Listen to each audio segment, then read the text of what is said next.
ni ibihe bidasanzwe kandi biteye ubwoba ndetse bibabaje cyane kandi bitazibagirana mu mateka ya Leta Zunze Ubumwe za Amerika, aho muri leta ya California mu mujyi wa Los Angeles inkongi y'umuriro yatwikaga ikahagira amatongo, ikangiza amazu y'abantu ndetse n'ibikorwa remezo bya leta bihagaze hagati y'imiliyari 250 z'amadolari y'Amerika kugeza kuri miliyari 270 z'amadolari y'Amerika. Si ibyo gusa kandi abaturage ba nyirabyo bajya ku 350 bakimurwa igitaraganya mu gihe kitajyana mu minsi 7 yonyine cyangwa se icyumweru bahungishwa inkongi y'umuriro. Ibi ngibi byose kandi bikaba mu gihe cyihuse cyane kitajyana mu cyumweru kimwe n'igice. Iki ngiki kandi akaba ari cyo kiza cya mbere gihambaye kandi cyaguriye Leta Zunze Ubumwe za Amerika mu mateka, kigateza ibyago bihambaye bingana gutya ndetse kandi kigateza igihombo gihambaye iki gihugu cya Amerika amafaranga angana gutya. Nyuma y'ibyago kandi byaguriye Leta Zunze Ubumwe za Amerika mu minsi ishize, abantu benshi batangiye kwibaza ati ese ni gute igihugu gikomeye nka Leta Zunze Ubumwe za Amerika yaba ari muri tekinoloji, igihugu gikomeye cy'imbaraga mu bubasha n'ubuyobozi, igihugu kandi gifite imbaraga z'umurengera mu gisirikare, nanone kandi kigahabwa imbaraga zihambaye gihabwa n'amafaranga gitunze, si gusa kandi bikarenga kigafatwa nk'igihugu cya mbere gikomeye mu isi. Benshi bakomeza kwibaza ati ese ni gute igihugu gihambaye gutya gifite ibintu byose gikeneye kandi byagifasha kuba cyarwanya ibintu byose bihambaye by'ibiza byakigwirira isaha n'isaha. Abenshi kandi bakibaza ati ni gute udushashi duto tw'umuriro twaba twaratangiye mu gace kitwa Pacific Palisades gaherereye muri California bikaviramo n'indi mijyi yose kuba yakongoka igahinduka umuyonga. Leta Zunze Ubumwe za Amerika nk'igihugu gihambaye ku isi nta kintu kibikoze mu masaha make cyane. Abantu benshi batandukanye muri Amerika ndetse no mu isi yose bakagira bati iyi nkongi y'umuriro ni umugambi wacuzwe igihe kirekire kandi ugashyirwa mu bikorwa. Abandi kandi nabo bakavuga ko uyu mujyi wari umujyi w'ikibi kandi wimitse icyaha ku buryo butangaje kandi bukomeye, bikaviramo ndetse Nyagasani Imana kuwurakarira akawurimburisha umuriro nka bimwe yakoze Sodomu n'i Gomora. Nguhaye ikaze mu kiganiro cy'umunsi kandi tugirwana ku mayobera atangaje yishe inyuma y'ino nkongi y'umuriro yabaye muri California ndetse kandi imigambi igiye itandukanye yagiye icurirwa inyuma y'amarido. Iyo migambi kandi ishobora kuba yaracuzwe neza kandi ikanozwa ndetse kandi ikaza gushyirwa mu bikorwa ikavamo inkongi y'umuriro yatwitse ibintu byose muri California ikabigira umuyonga. Ubaye uri mushyashya kuri muyoboro ndagushimiye, ndagusaba kandi kwiyandikisha kugira ngo ujye ubasha kureba ibiganiro byacu bicukumbuye bica kuri iyi channel umunsi ku munsi. Ibiganiro bya politike, amateka, imyidagaduro kandi byiza byose wabisanga hano. Horizon Info, ikaze.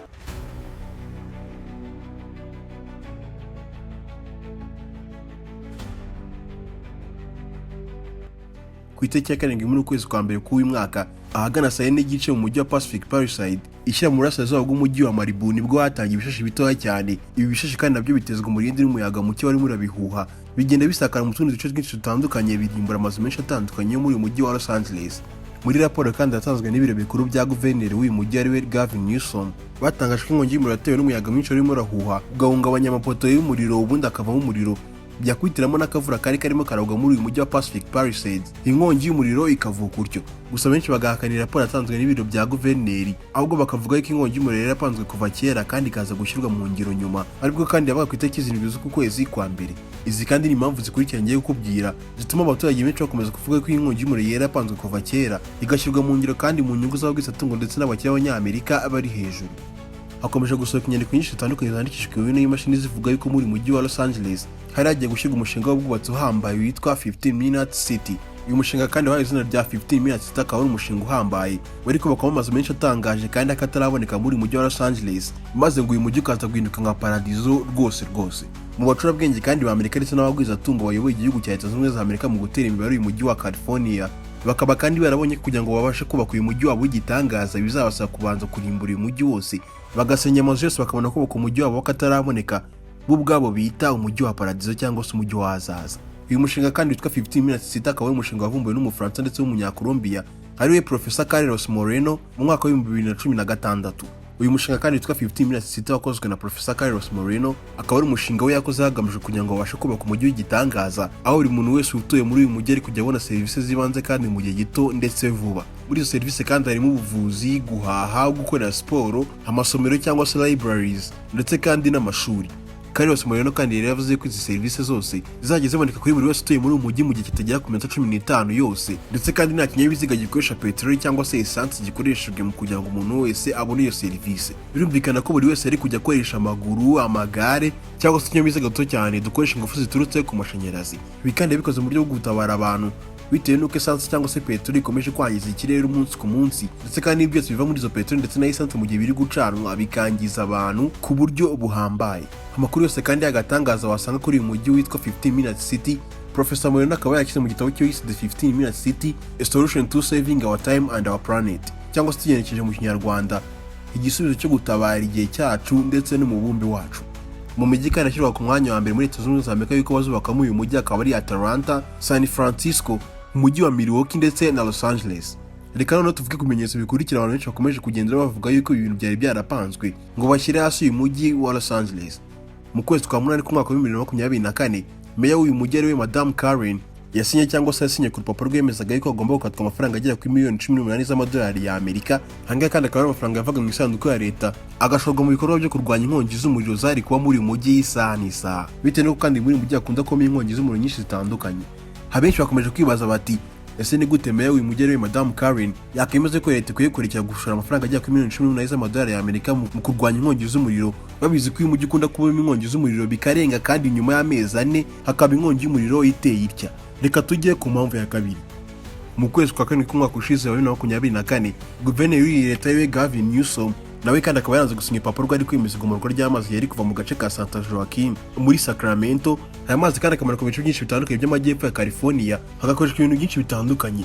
Gusa bitewe n'uko aya mazi ari kujya ava muri neje bari kuba bashongesheje, guverineri Gavin Newsom yavuze ko aya mazi batakwemera kuyagomorora bitewe n'uko yajya yangiza amafi menshi atandukanye hari mu byuzi byo mu majyepfo ya California. Gusa kwanga kugomora aya mazi bikaba byatumye Los Angeles Firefighters bajya gushaka amazi mu bigega ngo bayakoreshe mu kuzimya inkongi y'umuriro, bagasanga ibigega byera ndetse kandi n'imigezi yakwiye kuba yarimo amazi bari kuba baragomoreye bari gukoresha bazimya inkongi y'umuriro, bagasanga muri ibyo byuzi naho n'amazi ahagije arimo. Si ibi gusa kandi hari n'ikigega kinini cyane giherereye mu gace ka Pacific Palisade. Iki kandi akaba ari ikigega gihambaye kandi kinini cyane cyabikugamo amazi yakoreshwaga mu bizo byinshi bitandukanye harimo no kuzimya inkongi y'umuriro.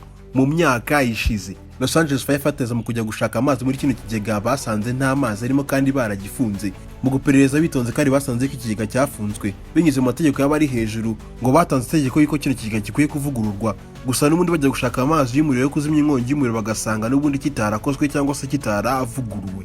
Abantu benshi bakomeje kuvuga ko bino bintu byabaye bisa nkaho bibereye icyarimwe kandi byapanzwe, bitewe n'uko mu kwezi kwa kane k'umwaka ushize guverineri w'intara yanze igomorwa ry'amazi yasaga nkaho kandi ari gufasha abazimya umuriro bakawuzimya byihuse. Ikindi kibazo ni ukuntu mu kwezi gukurikiye kwa munani k'umwaka ushize meya w'uyu mujyi wa Los Angeles nawe yahise ahagarika amafaranga agera kuri miliyoni 18 z'amadolari ya Amerika ashorwaga muri kampani zishinzwe kurwanya ibiza harimo n'inkongi z'umuriro. Abenshi bakomeje kuvuga ko bino bintu byabaye bikurikiranye kandi byegeranye ndetse kandi bigaragaza yuko byari byapanzwe, inkongi y'umuriro nyuma ikaza gushyirwa mu bikorwa. Nongeye gushimira wowe uri ku kiganiro cy'umusigo uca kuri Ozone Info. Wowe wakunze kino kiganiro kandi ndagusaba kugisangiza abandi kugira ngo nawe ubashe kubona kino kiganiro nawe wakunze. Ese wowe mu mboni yawe urayibona gute? Ushaka kuduha inyunganizi cyangwa se igitekerezo waca muri comment section ubundi ukacyandika.